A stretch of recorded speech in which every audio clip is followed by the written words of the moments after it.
Bonjour à tous, alors aujourd'hui je vous propose un petit exercice graphique sur la convexité, apprendre un petit peu à regarder les bonnes informations. Donc on va faire trois choses avec une seule et même courbe. Ici cette courbe bleue, donc on va d'abord s'interroger sur la convexité de f, si cette courbe est justement celle de f. Donc ça sera notre premier problème. Deuxième chose, on fera la même recherche, mais en supposant que cette courbe bleue n'est pas celle de f, mais est celle de sa dérivée, donc f'. Et troisième chose, eh bien, on s'interrogera. Donc, si la courbe n'est pas celle de f ni celle de f', mais celle de f, donc seconde. Donc, trois aspects différents de la convexité qu'on regardera au travers d'informations comme la forme de la courbe, le signe hein, donc, de la dérivée seconde ou les variations de la dérivée première. Signe, variation, forme, tout ça, il faut réussir à faire le tri pour bien comprendre ce que c'est que la convexité. On est parti.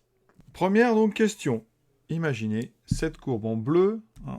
C'est donc ici la courbe de f, donc la courbe représentative de f. Est-ce qu'on peut déterminer est-ce qu'on peut conjecturer la convexité? Oui.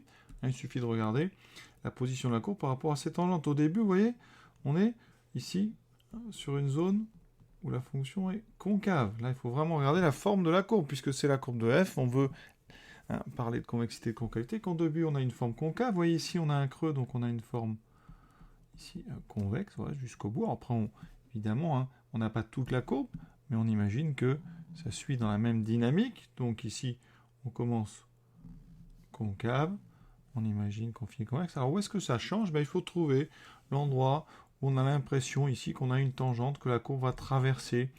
Donc ici, vous voyez, on est entre ces deux zones. Alors je dirais qu'on est par ici.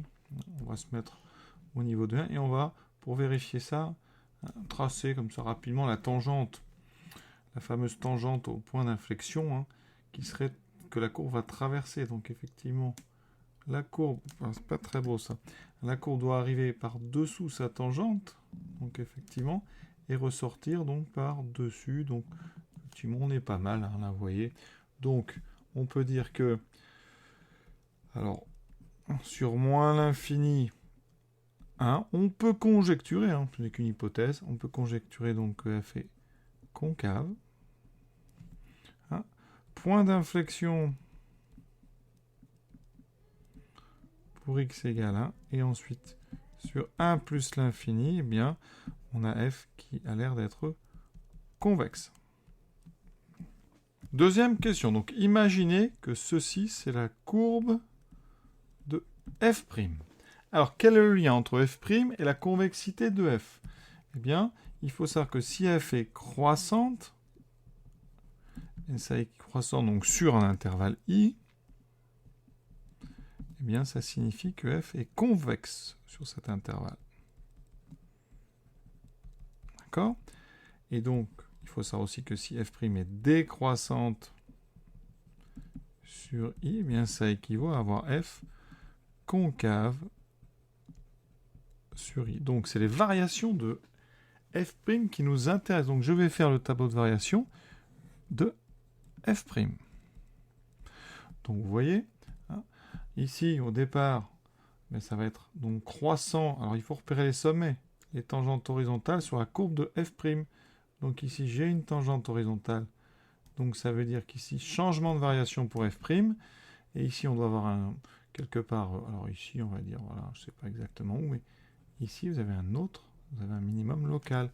Donc, ça veut dire que de moins l'infini à 0, f' semble croissante, s'arrête de croître en 0 pour descendre, pour être décroissante jusqu'à x égale, on va dire 2,1 à peu près. Là, c'est vraiment à l'appréciation de chacun. Et ensuite, ça recroît, semble-t-il, jusqu'à plus l'infini. Donc, eh bien là, ça veut dire que f, eh bien là, trois comportements. Elle est d'abord convexe, puis concave, puis convexe. À chaque sommet, chaque maximum local, ici de f', on a un point d'inflexion. Donc deux points d'inflexion sur la courbe de f, d'abscisse, donc ici, donc pour x égale 0, x égale 2,1. D'accord? Donc pensez bien que la convexité de f est liée aux variations de f' et au signe de f seconde. Donc si on avait regardé le signe de f seconde, je vais faire une petite ligne. Hein. Ici, f seconde de x, son signe, eh bien, il aurait été ici positif, puisque f seconde, c'est la dérivée de f'. Si f' est croissante, sa dérivée est positive, puis négative, puis positive. Et on aurait ici deux endroits où f seconde s'annule. C'est bien des points d'inflexion, s'annule en changeant de signe. Troisième question. Donc, imaginez ceci est la courbe de f seconde. Donc là, il me faut le début de la propriété, f' croissante. Ça veut dire que f seconde donc, est positive sur i. Et f seconde négative sur i, ça équivaut à f' décroissante. Donc là, c'est le tableau de signes de f seconde qui m'intéresse. Donc je vais faire un tableau de signes. Vous voyez ? Tout à l'heure, on a fait un tableau de variation. Donc dans la première question, on a regardé la forme de la courbe. Ensuite, on a regardé les variations de la courbe. Et là, on regarde le signe des valeurs de f de x. Donc ici, de f seconde de x. Donc f seconde de x, vous voyez, eh bien, le point important dans tout ça, c'est celui-ci. Ici. Là, vous avez f seconde qui s'annule en changeant de signe. Donc ici, avant elle est négative, positive. Vous voyez, la courbe avant est en dessous, après elle est au-dessus. Donc on est en moins 1,7. Voilà. Donc, eh bien, on en déduit quoi? Que de moins l'infini à moins 1,7, ici, f sera concave, et après elle sera convexe. Et là, on a un seul point d'inflexion d'abscisse. Donc, x égale à moins 1,7, d'accord? Et l'exercice est déjà terminé. C'est vraiment des exercices assez rapides, mais qui montrent bien si vous avez bien saisi les informations et savoir bien les traduire. À très bientôt.